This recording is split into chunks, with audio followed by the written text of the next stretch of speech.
Dentro de alguns autores, em alguns livros de carreira médica, muitos defendem que para você definir o preço da sua consulta, você teria que colocar em consideração os custos fixos que você tem, os custos variáveis que você tem, as depreciações do imóvel, custos que você tem com formação, com viagens que têm relação ali com a sua prática clínica, custo disso, custo daquilo, tempo de formação, tempo disso, tempo daquilo.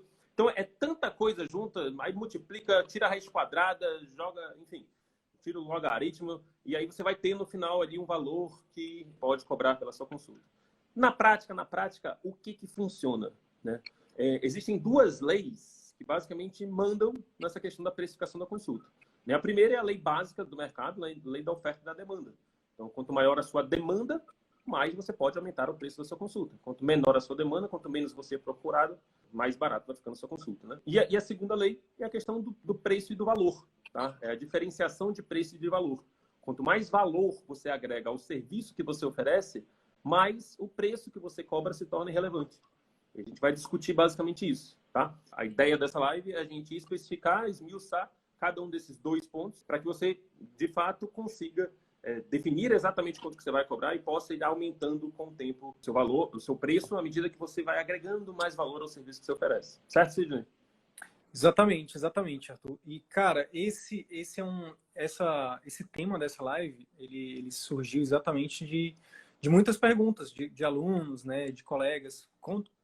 Beleza, eu entendi que o particular é o melhor, eu vou fazer a transição, mas, tipo, quanto eu devo cobrar?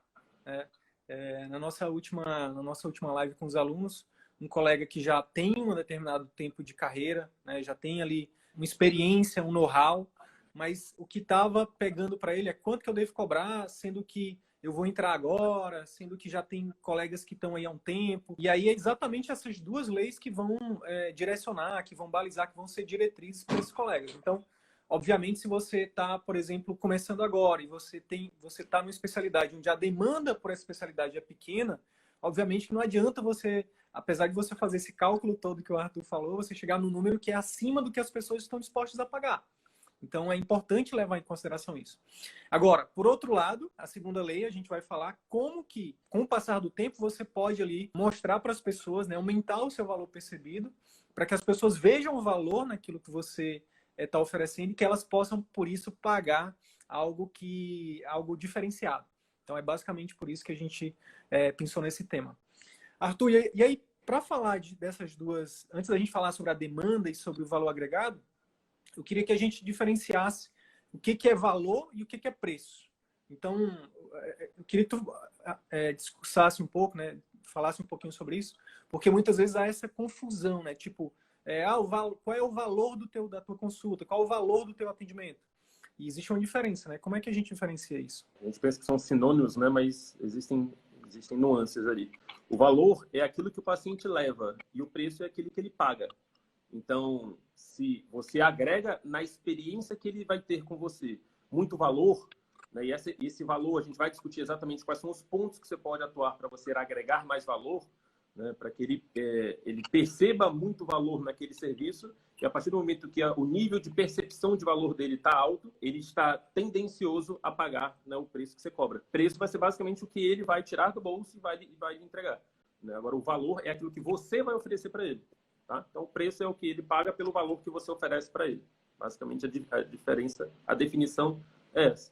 Então, não adianta a gente focar no preço sem fazer o nosso dever de casa, sem pensar em formas de agregar valor para esse paciente. Então, a gente quer que o paciente venha, saia ali, por exemplo, pague um valor a mais, mesmo ele tendo plano de saúde, mas que ele pague um valor pela sua consulta particular. Mas você está oferecendo um serviço com valor diferente do que ele receberia no plano de saúde.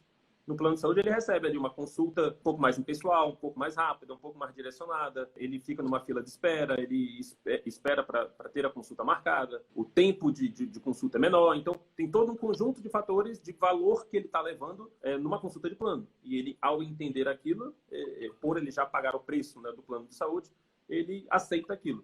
Agora, tem alguns pacientes que eles não aceitam isso. Eles querem uma experiência maior. E, por isso, eles pagam pelo valor que você vai oferecer.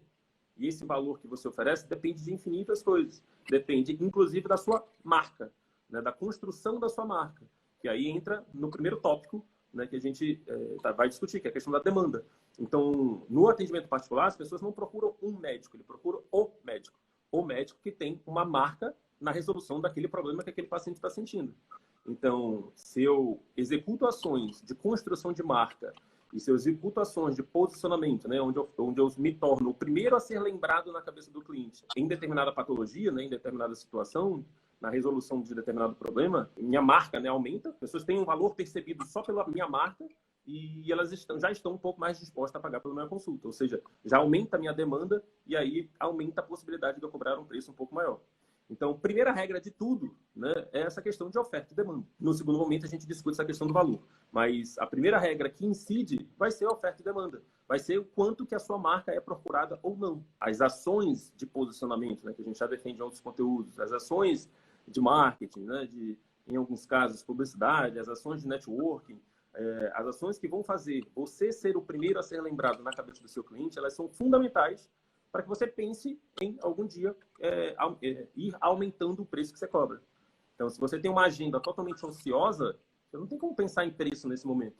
Né? Não é aumentando o preço, variando, diminuindo o preço que você vai mexer a não ser que o que você queira atrair seja um cliente de preço, não é diminuindo o preço de consulta que você vai fazer uma agenda cheia.